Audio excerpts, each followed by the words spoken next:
Bayangkan, hari ini manusia akan mencoba sesuatu yang belum pernah berhasil dilakukan sepanjang sejarah. Mencapai kecepatan cahaya. Selama ribuan tahun, kecepatan cahaya dianggap sebagai batas yang tidak mungkin dilewati oleh manusia. Namun hari ini, sebuah misi luar angkasa bersiap membuktikan apakah batas itu benar-benar tidak bisa ditembus. Hitungan mundur dimulai. Seluruh dunia menyaksikan momen yang mungkin akan mengubah sejarah umat manusia selamanya. 5, 4, 3, 2, 1. Mesin utama menyala dan pesawat mulai meninggalkan bumi.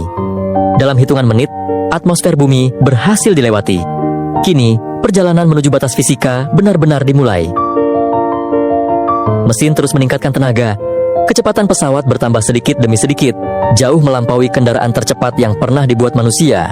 Kecepatan pesawat kini telah mencapai 1% dari kecepatan cahaya. Masih jauh dari target, tetapi sudah cukup untuk memecahkan seluruh rekor kecepatan yang pernah dicapai manusia. 5% kecepatan cahaya. Dari dalam pesawat, bumi kini hanya tampak seperti sebuah bola biru kecil yang terus menjauh. 10% kecepatan cahaya. Pada titik ini, perjalanan menuju bintang terdekat yang biasanya memakan puluhan ribu tahun mulai terasa lebih mungkin, meski masih membutuhkan waktu puluhan tahun. 20% kecepatan cahaya. Jarak yang sebelumnya terasa mustahil, kini dapat ditempuh jauh lebih cepat. Namun perjalanan ini baru saja dimulai. 30% kecepatan cahaya. Komputer pesawat terus menghitung lintasan, sementara bintang-bintang di depan mulai tampak semakin terang. 40% kecepatan cahaya. Para ilmuwan mulai memperhatikan perubahan kecil pada cahaya yang diterima sensor pesawat. 50% kecepatan cahaya. Untuk pertama kalinya, efek relativitas mulai dapat diukur.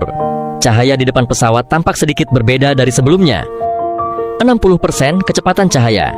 Cahaya dari bintang-bintang di depan mulai bergeser ke arah biru. Fenomena ini dikenal sebagai blue shift. Di saat yang sama, cahaya dari arah belakang berubah menjadi lebih merah. Semakin cepat pesawat melaju, semakin jelas perbedaan warna tersebut. 70% kecepatan cahaya. Sensor pesawat mencatat perubahan spektrum cahaya yang semakin besar. Alam semesta mulai terlihat berbeda. 80% kecepatan cahaya. Cahaya di depan pesawat semakin terkonsentrasi. Pandangan keluar jendela tidak lagi sama seperti saat perjalanan dimulai. 90% kecepatan cahaya. Efek relativitas kini bukan lagi sekadar teori. Semua instrumen pesawat menunjukkan perubahan yang sesuai dengan perhitungan Einstein. Kini pesawat melaju hingga 99% kecepatan cahaya. Di titik inilah waktu mulai menjadi lawan yang sesungguhnya. Di dalam pesawat semuanya terasa normal. Mesin bekerja dengan baik dan waktu seolah berjalan seperti biasa. Namun di bumi, waktu berjalan lebih cepat. Perbedaan itu memang belum besar, tetapi terus bertambah setiap detiknya. Beberapa minggu bagi awak pesawat dapat berarti berbulan-bulan bagi orang-orang yang tetap tinggal di bumi. Semakin dekat pesawat ke kecepatan cahaya, semakin besar perbedaan waktu antara mereka yang bepergian dan mereka yang berada di bumi. Bagi awak pesawat, baru 1 tahun yang berlalu sejak peluncuran. Namun mereka belum menyadari bahwa waktu di bumi berjalan dengan cara yang sangat berbeda. Ketika sinyal pertama dari bumi diterima, para astronaut terdiam. Di planet asal mereka, puluhan tahun telah berlalu. Kota-kota di bumi telah berubah. Teknologi berkembang jauh melampaui apa yang pernah mereka tinggalkan. Banyak orang yang mereka kenal telah tiada. Generasi baru hidup di dunia yang tidak lagi mereka kenali.